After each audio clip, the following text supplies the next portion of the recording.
Contrary to misconceptions spread by anti-China lobbyists in the U.S. Congress and the West, China's economy is expected to function well and contribute favorably to the prosperity of the global economy. Therefore, it is essential to objectively evaluate the economic performances of sovereign nations and avoid repeating debunked myths that distort reality if one wants to see a peaceful, prosperous, integrated, and interconnected global order. It is evident from the IMF's assessment of China's GDP in 2023 that this is a true statement.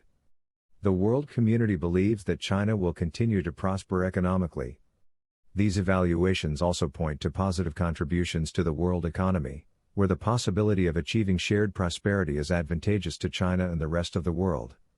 Further evidence from IMF assessments shows how China benefits from fostering international trade, regional connectivity, and societal prosperity. At the same time, U.S. policies like restricting Chinese chip technology will only hurt the world economy.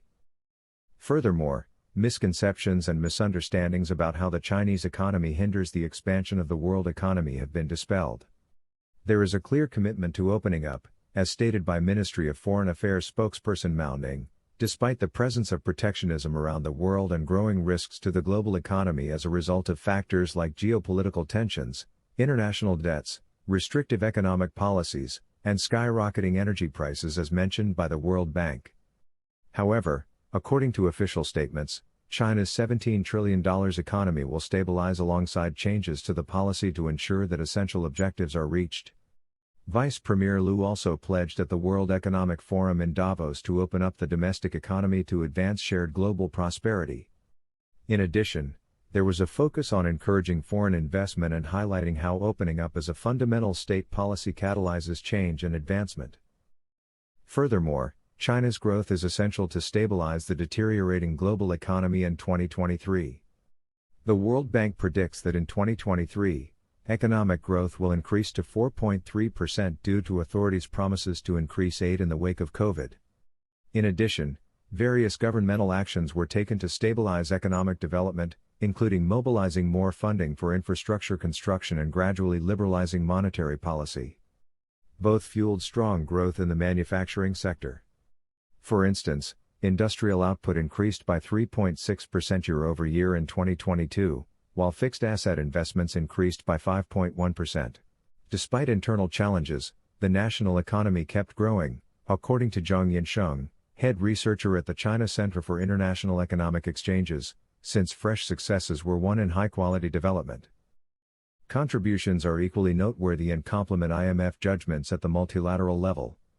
For instance, Chinese-led multilateral alliances with critical allies have a lot of potentials and can turn business ties into opportunities for widespread prosperity. According to Mao, a spokesman for the Foreign Ministry, China's overall import and export volume with other RCEP members reached 12.95 trillion yuan in 2022, an increase of 7.5% year-over-year, and since the agreement was signed in 2020. In addition, China's imports and exports had double-digit growth with 8 RCEP member states, significantly benefiting the regional economy. RCEP fights against trade protectionism and fragmentation in 30% of the global economy, according to Professor Peter Drysdale of the East Asian Bureau of Economic Research at the Australian National University, and is a major stabilizing force in the world trading system. According to estimates from the Asian Development Bank, multilateral alliances like RCEP will boost member economies by 0.6% by 2030, bringing in $245 billion to regional revenues and 2.8 million new jobs. Therefore, international collaboration with an open and stable China benefits everyone involved. The Belt and Road Initiative is a top priority for 2023 and gives the international community many chances to strengthen multilateralism. There have been 151 countries that have joined the BRI since it was introduced 10 years ago.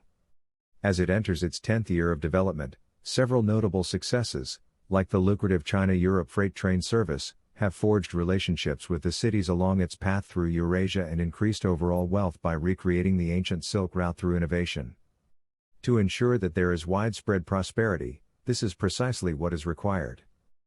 Unfortunately, the multilateral world order is weakened by geopolitical gamesmanship and states' disengagement from select Western nations. Tariffs, sanctions, embargoes, and other forms of economic coercion have a detrimental effect on international trade and the shared prosperity that China seeks. The reality is that the interdependence of the global system can be maintained, and splitting the Middle East and the Asia-Pacific into camps through unilateral policymaking has proven ineffective. Mao, a spokesman for the Foreign Ministry, noted that some Western nations were constructing small yards with big fences. Economic interdependence is not consistent with this self-serving tactic. IMF assessments will reveal the truth in 2023 about economic growth and China's contributions to multilateralism. It is common knowledge that the second largest economy in the world would eventually recover from challenging circumstances. But these evaluations are discouraging for those who want to stop its economic growth.